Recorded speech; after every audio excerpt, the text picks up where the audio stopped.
हैन। हस्, सबभन्दा पहिला यहाँहरू सम्पूर्ण व्यक्तिहरूलाई जसले यो निर्वाचन जिताउनको लागि सहयोग गर्नुभयो, हार्दिक आभार व्यक्त गर्न चाहन्छु। यो मेरो जित भन्दा पनि परिवर्तनको जित हो, यहाँहरू सम्पूर्णको जित हो, यहाँको चाहना हो। यसप्रति म तपाईहरूले मलाई बधाई दिने भन्दा पनि म यहाँहरूलाई धन्यवाद दिन चाहन्छु। त्यसकारणले यो समारोह बधाई ज्ञापन होइन, धन्यवाद ज्ञापनको समारोह हो। मेरो तर्फबाट, पार्टीको तर्फबाट स्वीकार्नुहोस्। यहाँहरूलाई धेरै धन्यवाद। कस्तो तालीले अल्छी मानेर बजाएको, कोही बजाउने कोही नबजाउने। तर तपाईँको हातमा मोबाइल छ, त्यस कारणले नबजेको मलाई थाहा छ। यो एउटा हातले ताली बज्दैन, दुईवटा हात चाहिन्छ ताली बज्नलाई, होइन। हस्, एउटा अनुरोध छ, मलाई माननीय नभन्नु होला। दाई ठिक छ, भाइ ठिक छ, छोरा ठिक छ, भतिज ठिक छ, यही ठिक छ सबै। त्यसैले मेरो नामै काफी छ, बोधनारायण भन्नुहोस्, यही काफी छ, माननीय छोडिदिनु होला। मेरो लागि तपाईँहरू चाहिँ मान्य हो, म माननीय होइन। सम्मान गर्न चाहन्छु र आजबाट यो कुरा घोषणा गर्न चाहन्छु।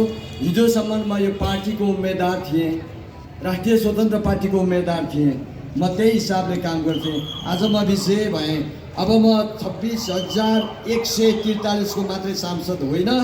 यो भोट हाल्ने, भोट नहाल्ने सानो नानीहरू जो फुल लिन आउनु भएको छ, जो घन्टी बजाउनु भयो, सम्पूर्ण यो निर्वाचन क्षेत्रको म अब नेतृत्वकर्ता हो र अब म त्यहाँको सांसद हो, या म यसको अभिभावक हो। त्यो भूमिका मबाट हुनेछ। कुनै पनि हिसाबले मबाट पक्षपात हुने छैन। यसको लागि म अब्बल भूमिका निर्वाह गर्नको लागि सधैँ प्रयास गरिरहनेछु। यो मेरो वचनबद्धता।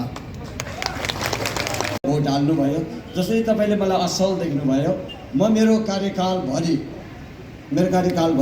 र सधैँ जिन्दगीभरि म आज जे छु योभन्दा नराम्रो भएर मर्न चाहन्न, योभन्दा राम्रो भएर मर्न चाहन्छु। त्यस कारण एउटा प्रतिबद्धता मेरो यो छ यहाँहरूलाई।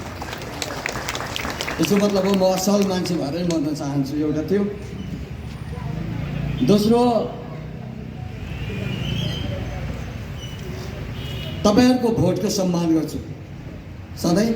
भोलि तपाईँहरूले मैले हालेको भोट यति खराब मान्छेलाई हालेछ भन्ने दिन ल्याउन चाहन्न। अर्को प्रतिबद्धता मेरो त्यो हो। सबैभन्दा बढी निराशा भ्रष्टाचारको कारणले गर्दा आएको छ यो देशमा। सबैभन्दा निराशा, सबैभन्दा देश बिग्रेको एउटा कारण हो भने के हो? ठुलै स्वरमा भन्नुहोस् न, के हो? भ्रष्टाचार। यसको विरुद्ध सबै मान्छे लड्न जरुरी छ। म एक्लै काफी छैन, हरेक मान्छे हरेक ठाउँबाट लड्न जरुरी छ। भ्रष्टाचारको विरुद्ध लड्ने कि नलड्ने? लड्ने।